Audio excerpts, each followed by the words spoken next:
నాయకులకి సంబంధించినటువంటిది మళ్ళీ చావులు. ఇప్పుడు ఎన్టీఆర్ గారి చావుకు కారణం చంద్రబాబు నాయుడు, రాజశేఖర రెడ్డికి చావుకి కారణం జగన్మోహన్ రెడ్డి, ఆ ఎర్రన్నాయుడు చావుకి కారణం అచ్చెన్నాయుడు, పరిటాల రవి చావుకి కారణం ఎవరు? ఇట్లా ఉన్నది. ఇప్పుడు పరిటాల రవి చావులు ఇవన్నీ ప్రస్తావం. అనవసరమైనటువంటిది. అచ్చెన్నాయుడు ఎందుకు కెలికాడు అంటే మావిగన్ ఇష్యూ నుంచి డైవర్షన్ కోసం. ఎదుటి వాళ్ళు సైకోలు దుర్మార్గులు అని చెప్పండి, ముందు వాళ్ళని ఒకళ్ళు తిట్టేయాలి.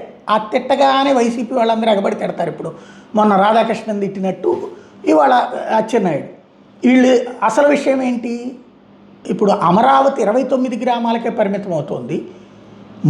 ఈ 3 ఊళ్ళని జగన్ చెప్తున్నాడు. పోనీ విజయవాడ గుంటూరుతో కూడినటువంటి దాన్ని ఇంతకుముందు చంద్రబాబు గారు చెప్పిన అమరావతినన్నా ప్రకటించాలి. అలా ప్రకటించకుండా 29 గ్రామాలకి అమరావతి పరిమితం చేయడం అన్నది రాష్ట్రం అంతా చర్చకు వస్తుంది.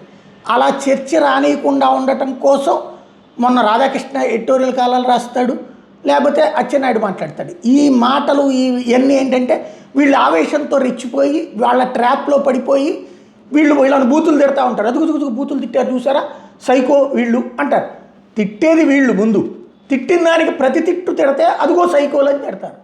ఆ ట్రాప్లో పడిపోయి వైసీపీ అట్లా నడిచిపోతుంది. ప్రస్తుతం ఈ చావుల వెనకాల చర్చలు అది సాగుతున్నాయి.